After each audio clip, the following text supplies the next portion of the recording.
Hello Electroheads and welcome back to the channel. Today we're at the Farnborough exhibition centre and we've been invited by BMW to try out some of their electric cars. And this one was our first on the list. This is the i4 M50, their performance model of their electric saloon. Oh Cole, I'm really far away from the seat.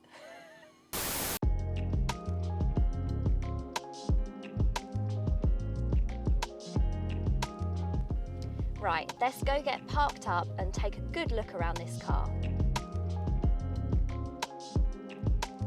So here it is in all of its glory, and what a looker this car is. Finished in the frosted blue colour.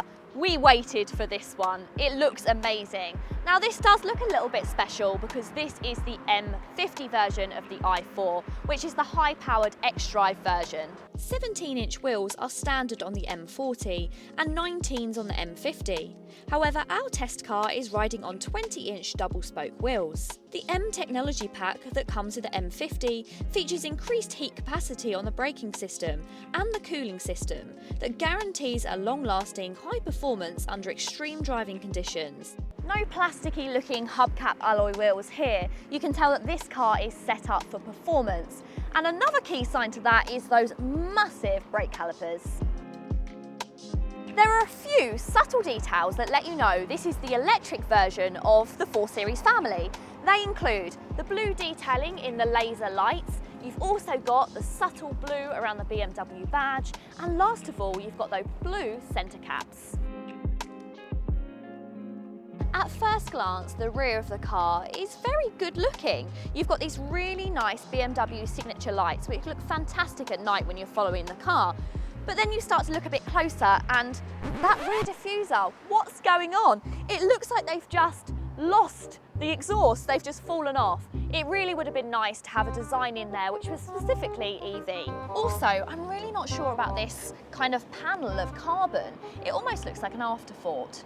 The boot is a practical space, however, unfortunately this load lip does make it slightly difficult when you're loading heavy items in and out. But at least an electric boot does come as standard. The main disadvantage when you have a car that's based on an ICE vehicle is you lose out on some of that nice interior space you get in fully electric vehicles, and that means you still have this transmission tunnel from the standard 4 Series, meaning that despite there's plenty of space back here, I've got enough headroom and actually I've got plenty of leg space even with these larger front seats. But if you sit in the middle, you have to really squeeze to get in. This also seems like a very strange design flaw. Why is this seatbelt in the middle of this passenger seat? Surely that's going to dig into your back. That makes no sense. The front of the i4 suffers with the same complaints I had about the iX3. You can't really complain about quality. Everything feels really well screwed together, soft use of nice materials.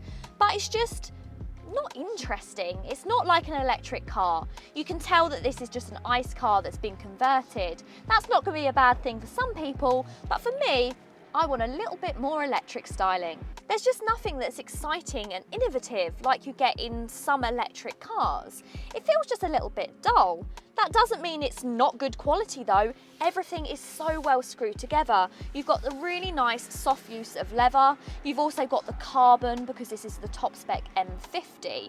And you do have those flashes of blue that tell you this is the electric car, but they're very subtle. The i4 features BMW's latest and greatest iDrive system, which is based around the new operating system and a massive curved display. The display is made up of a 14.9-inch infotainment screen and a 12.3-inch digital dials. The steering wheel isn't quite as fancy as the new hexagonal one you get in the iX, but it is really nice and high quality with the M Sport stitching on it.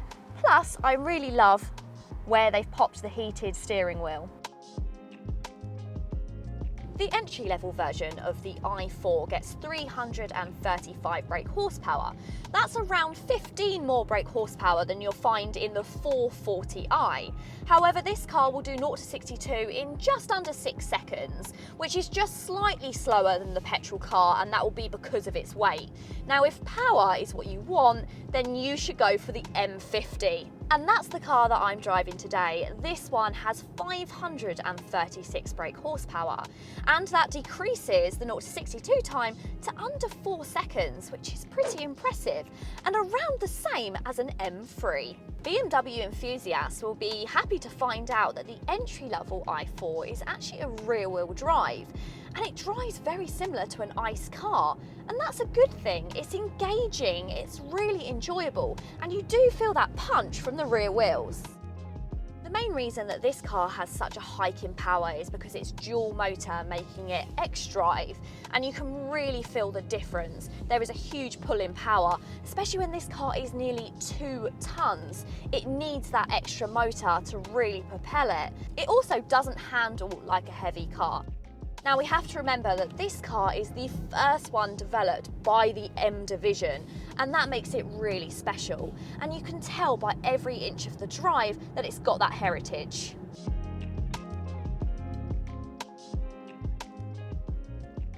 We have to remember as well that despite that this is the really exciting M50 version, a lot of people are going to buy the i4 as a company car. They need a car that's good at doing everything, that's smooth to drive, and is also very efficient, and that's something that this car can do very well, especially with the one-pedal drive that's similar to you'll find in the original i3. There are 3 different driving modes available. There's a Sport, a Comfort and an Eco Pro. At the moment I've got it in Comfort, and it's compliant, but it's also still quite engaging. However, pop it in Sport mode, and there is an instant difference to how this car handles. It gives you that sharp burst of power where you need it, and it puts a huge grin on your face. And you might be able to hear that sound. Well, the sound of this car has actually been produced by Hans Zimmer. And just being able to say that your car has a soundtrack produced by Hans Zimmer is a huge win in our books. It's not trying to be an ICE car, it's got its own kind of electric hum that I love about it. Thank you so much for watching. Let us know, what do you think of the BMW i4? Would you consider it, or do you think that it is compromised by being built on an ICE platform? If you've enjoyed this video today, please make sure you give it a massive thumbs up. And if you want to see more content from me and all the team at Electroheads, then make sure you subscribe to the channel. Until next time guys, see you later.